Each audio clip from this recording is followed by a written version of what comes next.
इस कार्यक्रम के पुण्यार्चक हैं सृष्टि मंगलम सेवा समिति महावीर जी। आहार, औषध, अभय एवं ज्ञान। शास्त्रों में वर्णित हैं ये 4 प्रकार के दान, जिनसे होता है प्राणी मात्र का कल्याण। परम पूज्य वात्सल्य मूर्ति जिन धर्म प्रभाविका आर्यका रत्न श्री 105 सृष्टि भूषण माता जी की मंगल प्रेरणा एवं आशीर्वाद से सृष्टि मंगलम सेवा समिति द्वारा बच्चों की शिक्षा, असहाय गरीबों को इलाज एवं रोजगार प्रदान कर की जा रही है अद्भुत धर्म प्रभावना। मेरा नाम सोनिया जान है। मैं माता जी से जुड़ी हुई हूँ। मेरे हस्बैंड एक्सपायर हो चुके हैं। मेरी 3 बेटियाँ हैं। एक बेटी विकलांग है, जिससे वो बिल्कुल भी नहीं चल पाती है, और मैं घर के काम करती हूँ, थोड़ा सा हल्की सी जॉब करती हूँ। उसको वो दुकान है मेरी, उससे मेरा खर्चा नहीं हो पाता था पूरा, इसलिए मैंने माता जी की सहायता ली। मुझे माता जी बहुत सहायता करती हैं। दिवाली पे भी माता जी ने मेरे बच्चों के लिए, मेरे लिए कपड़े, मिठाई वगैरह बहुत सारा सामान भेजा, पैसे भी भेजे हैं। मैं उनकी बहुत आभारी हूँ माता जी से। आप भी मानव सेवा के लिए अपनी चंचला लक्ष्मी का सदुपयोग करें। आप अपनी दान राशि निम्नलिखित खाता संख्या में जमा करा सकते हैं। सृष्टि Mangalam Seva Samiti, account number 01190100032429, bank of Baroda, IFSC code BARB 0 SHRIMA, branch Shri Mahavir ji, Punjab national bank, account number 02120010117777, IFSC code PONB 0021200, संपर्क सूत्र 9376571002।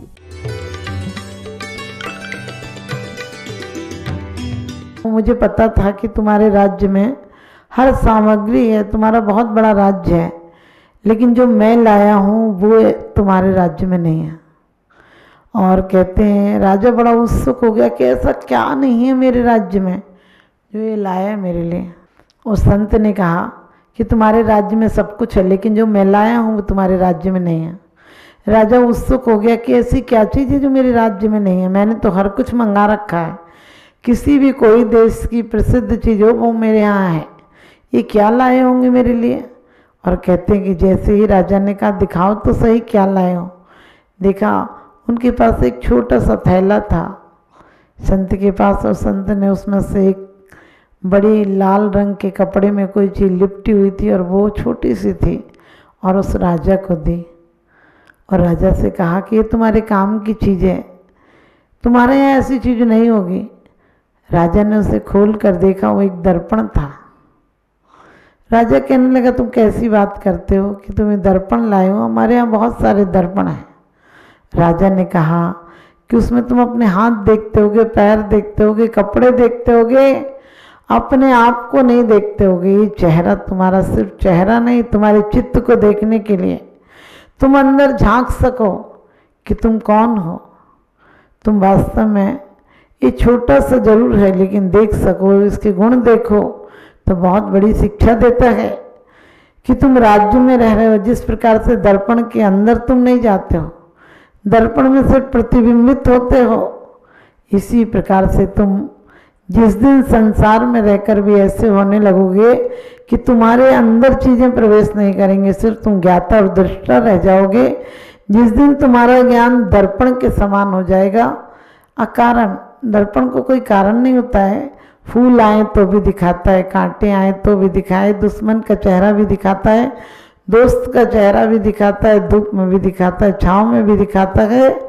दर्पण तो सिर्फ दिखाता है, अंदर देखता नहीं है। दर्पण अपने अंदर कुछ नहीं ले जाता है, सिर्फ दिखाता है। ये दर्पण छोटा जरूर है, लेकिन दर्पण बहुत काम का है। और रही बात, जो दर्पण तुम लाए हो वो तुम्हारे यहाँ तुम पैसे से लाए होगे, लेकिन मैं जो दर्पण लाया हूँ वो प्रेम और आत्म साधना का परिणाम स्वरूप है। मैंने स्वयं के चित्त को देखा है तो मेरा जीवन बदल गया, और तुम्हारा भी जीवन बदल जाए।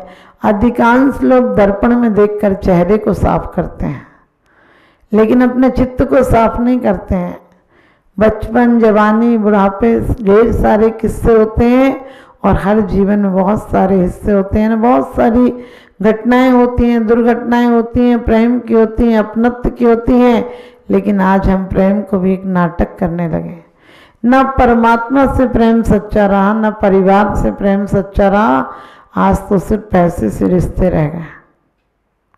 आज पैसा है तो सब कुछ है। कांटों के मार्ग पर भी सीता राम के साथ प्रेम में चली गई थी और प्रेम के कारण बड़े बड़े युद्ध टाले गए थे। सम्राट अशोक जब विजय प्राप्त करके आया था और सब लोग उसकी स्वागत की तैयारी के लिए थे, लेकिन उसकी माँ नहीं आई थी। उसने आग्रह करके अपनी माँ को बुलाया और कहने लगा, माँ आपको खुशी नहीं हुई? मैं 2.5 लाख लोगों को मारकर विजय प्राप्त करके आया हूँ, कलिंग पर विजय प्राप्त करके इतनी बड़ी विजय हासिल करके आया हूँ। और जैसे ही अशोक ने 2.5 लाख लोगों का नाम कहा तो माँ फूट फूट कर रोने लगी। आरती का थाल हाथ से गिर गया और कहते खा पछाड़ गिर पड़ी। जब थाली गिर गई तो अशोक ने पूछा, माँ तुम बधाई देने की जगह मूर्छित क्यों हो गई? तुम ऐसे बिलक बिलक कर क्यों रोने लगी? मैंने क्या अपराध किया है? उस समय एक माँ की ममता, देखिए अंदर की संवेदनशीलता, उनके अंदर की एक रूह कांप गई और कहने लगी, बेटा तूने कहा कि 2.5 लाख लोगों को मार कर आया है, मैं तुझे कैसे विजय लक्ष्मी का आशीर्वाद दूं? 2.5 लाख लोगों की मांग का सिंदूर उजाड़ कर आया है। 2.5 लाख माता पिता को रोता हुआ बिलकता छोड़कर आया है। 5 लाख बच्चों को बिना बाप के करके आया है। कितनी बहनों की राखियां सूनी करके आया है। कितनों के घर क्रंदन, कितनों के घर बिलाप और रुदन के स्वर गूंजते होंगे। मैं तुझे किस मुंह से बधाई दूं? क्या कहूं? उनका रोना देखूं या तेरी खुशी देखूं? तो जीत आया होगा, लेकिन उनके घरों पर तुझे लाख लाख बद्दुआएं मिलती होंगी। मैं तुझे कैसे आशीर्वाद दूं? और लाख लोगों की बद्दुआओं के सामने मेरी एक दुआ क्या काम करेगी? और कहते एक माँ के हृदय ने अशोक सम्राट का हृदय परिवर्तन कर दिया। उसके बाद उन्होंने कोई युद्ध नहीं किया, उसके बाद उन्होंने कोई विजय हासिल नहीं की। आज हम अपने बच्चों को क्या सिखा रहे हैं? वो माताएं थी, वो पन्नाधाय थी जिसने अपने देश की रक्षा के लिए अपने बेटे को हंसते हंसते मौत के मुंह में ढकेल दिया था, लेकिन राज सत्ता का उत्तराधिकारी बचा लिया था। वो माताएं थीं जिन्होंने कि मदालसा ने अपने बच्चों को वो संस्कार दिए थे जो संत बन गए थे और बाद में एक सम्राट भी बन गया था। वो सीता माता थी जिन्होंने वो संस्कार दिए थे कि जिनके बेटे तद्भव मोक्षगामी हुए। अंजना ने वो संस्कार दिए थे जंगल में रहकर भी कि आज हनुमान जी को दुनिया पूछती है। बीतरागी संत के नाते हम भी पूछते हैं, लेकिन सोच कर देखना आज की माताएं क्या संस्कार दे रही हैं। उनसे कैसे उम्मीद की जाए कि अपने बच्चों को कैसे सुंदर भविष्य बना पाएंगे। छोटेपन से, घुट्टी में से उन्हें अहंकार सिखा रहे हैं, उन्हें प्रतिस्पर्धा सिखा रहे हैं, उन्हें ईर्ष्या सिखा रहे हैं, उन्हें छल दौड़ धूप सिखा रहे हैं, उन्हें आगे निकल जाओ, किसी के भी कंधे पर पैर रख के निकलना हो, किसी की भी गर्दन काटना हो, बस आगे निकल जाओ। अरे निकलना है तो जिस जीवन शैली में निकलना ही आगे, तो जिस जीवन शैली में तुम जी रहे हो उससे आगे निकल जाओ। सुमय सार में कुंद कुंद स्वामी कहते हैं, सुध परिचिदान बुदा संबत्स विकाम भोग बंधिका हे तस्वलंबो नवरिना सुलभो बेहतस। कि चेतनात्मा तूने आज तक काम भोग बंद की कथाएं सुनी है और आप सुबह से शाम तक क्या सुनते हैं? लोग कहते हैं माता जी मंदिर में मन नहीं लगता। मैंने कही मन कैसे लगेगा? सुबह से शाम तक और जिंदगी से मौत तक एक ही कथाएं सुनते हो, एक ही चित्र देखते हो, एक ही बातें करते हो। कभी से मिल के किसी से देखना 10 मिनट भी, यदि आप कहीं 10 घंटे का सफर करते हैं तो 10 मिनट भी तत्व चर्चा नहीं करते हैं लोग। बेफिजूल की बातें जो घर में कलेश का कारण है, झगड़े का कारण है, आर्तरोध ध्यान का कारण है, वो बातें करते हो और फिर कहते हो आखिरी में भगवान मोक्ष पहुंचा देना। अपने बच्चों को शिक्षा दिलाओ, लेकिन शिक्षा मात्र सूचना नहीं हो, शिक्षा उनके जीवन में आमूल परिवर्तन का कारण हो। कुछ भी मत खिलाओ, कुछ भी मत सिखाओ, सिखाना ही है तो चाहे बुद्धू रहने दो, लेकिन चालाक मत बनाओ। बुद्धू रहेगा, ज्ञानी रहेगा तो भी तिर जाएगा, लेकिन चालाक बेईमान हो जाएगा तो खुद भी डूबेगा, दूसरों को भी डुबाएगा। चालाकी बहुत बुरी होती है, वो दूसरों को तो लगता है ठग लेती है, लेकिन स्वयं को ठग लेती है।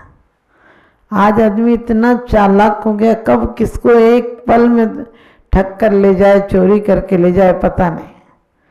जबकि हमारे महावीर भगवान ने कहा है कि अपने 5 अणुव्रतों को धारण करो। घुटनों के बल चलते चलते पैरों के बल चल जाते हैं, घुटनों के बल चलते चलते पैरों के बल चल जाते हैं, और छोटे छोटे नियम एक दिन महाव्रत बन जाते हैं। छोटे छोटे नियम भी एक दिन हमें महाव्रती बना देते हैं, हमारे जीवन को उत्थान के मार्ग पर ले जाते हैं। लेकिन आज हम छोटे छोटे नियम नहीं लेते हैं। सब लोग कहेंगे हमने वो नियम ले रखा। नहीं, नियम कहाँ ले रखा? तुम्हारे दिमाग में तो वही चीज़ें पड़ी रहती है, ले भी लेते हो तो मन मार के ले लेते हो। अपने जीवन को परिवर्तन करना है तो नियमों को बोझ की तरह मत लो, उत्साह से लो, क्योंकि जीवन तुम्हारे अच्छा बनाने के लिए तुम्हारे नियम सहयोगी होते हैं।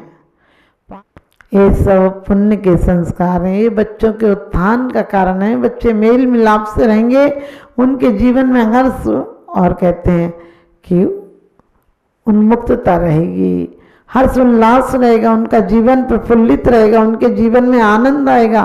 वो आनंद की अनुभूतियों को जानेंगे। आज मुरझाए से किसी को भी बोल देते सुबह सुबह गुड मॉर्निंग। हमने कि किसी का बाप मर गया और तुम गुड मॉर्निंग कर रहे, काहे की गुड न्यूज़ है उसकी। कोई भी गलत बेचारा मायूस चल रहा है, जबरदस्ती बोलते हैं। हमारे यहाँ तो रोज क्या, प्रत्येक क्षण हमारा तो शुभ लाभ होता है, हमारे यहाँ शुभ प्रभात होता है, डेली होता है। वो विदेशी लोग हैं जिनके यहाँ कभी कभी सूरज निकलता है तो संडे का दिन होता है, हमारे यहाँ तो रोज संडे है, रोज दिन निकलता है, बढ़िया सूरज निकलता है, बढ़िया मौसम रहता है, प्रकृति बहुत अनुकूल रहती है। हमारे यहाँ मंदिरों में जाकर देखो, रोज लगता है कि कोई महोत्सव है, लेकिन आज सब एकाकी जीने लगे हैं। तो आपसे यही कहूँगी, अपने जीवन को पुण्य में परिवर्तित कीजिए।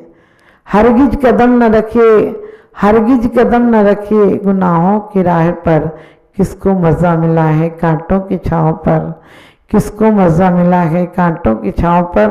तो हम भारत वाले अपने भारत की गरिमा को बढ़ाएंगे। और जिस प्रकार से हमारे देश की माताओं ने अपने बच्चों का बलिदान दिया है, देश की माताओं ने अपने बच्चे को ऐसे संस्कार दिए हैं कि आज हम आज़ाद भारत में बैठे हैं। तो आज़ाद भारत का सही लक्ष्य पूरा करें।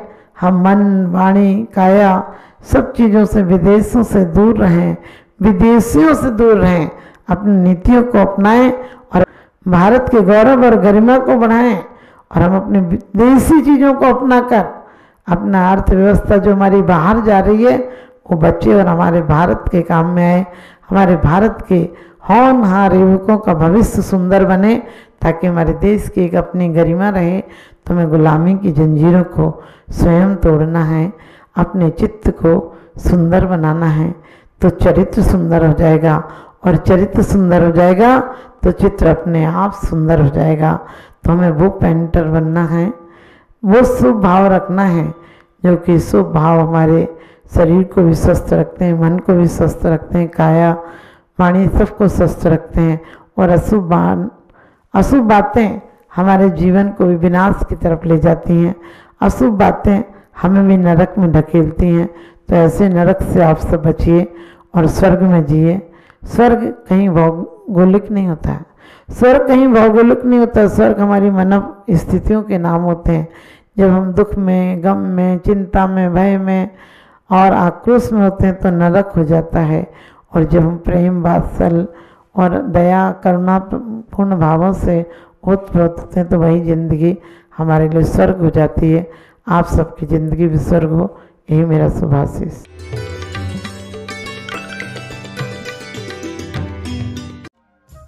परम पूजनीय वात्सल्य मूर्ति जिन धर्म प्रभाविका आरिका रत्न श्री 105 सृष्टि भूषण माताजी की मंगल प्रेरणा एवं आशीर्वाद से अतिशय क्षेत्र श्री महावीर जी में विगत वर्षों से संचालित है चतुर्विध संघ की आहार व्यवस्था,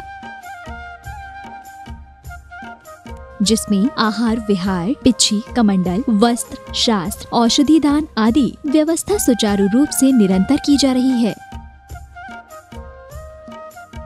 यहाँ माताजी की मंगल प्रेरणा से वृद्ध एवं असहाय लोगों की सेवा के साथ ही अनेकानेक जनसेवा के कार्य भी किए जा रहे हैं। महादान, आहार दान जैसे पुनीत कार्य से जुड़कर आप भी घर बैठे धर्म लाभ ले सकते हैं।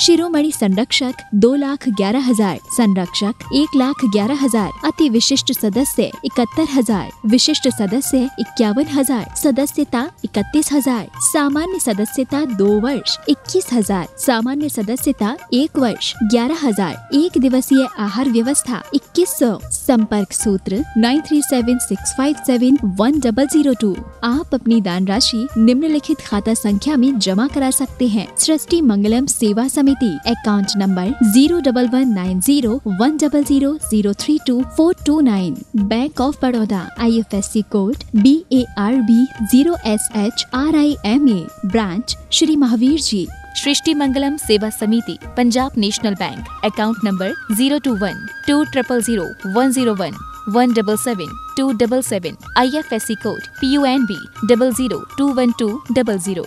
आपके द्वारा दिया गया दान 80G एवं 12A के अंतर्गत कर मुक्त रहेगा। इस कार्यक्रम के पुण्यार्चक थे सृष्टि मंगलम सेवा समिति महावीर जी।